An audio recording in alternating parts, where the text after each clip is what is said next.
Hello, আসসালামু আলাইকুম। এখন দীর্ঘ 1 মাস পরে গাড়ি মাঠে থেকে উপরে আসলো। আসার পরে আমাদের ড্রাইভার সাহেব গাড়ি ভালোভাবে ওয়াশ করতেছে। তো যে পরিমাণে কাদা লাগিয়েছে তা পাওয়ার মতো না। গাড়ি এত পরিমাণে যে ময়লা হয়েছে তা পাওয়ার মতো না। প্রচুর পরিমাণে ময়লা। এখন গাড়িটা সার্ভিসিং করছে।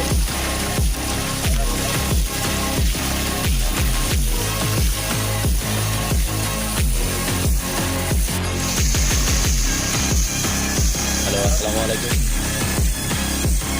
এখন দীর্ঘ 1 মাস পরে গাড়ি মাঠে থেকে উপরে রাখলো। আসার পরে আমাদের ড্রাইভার সাহেব গাড়ি ভালোভাবে ওয়াশ করতেছে। তো যে পরিমাণে কাজ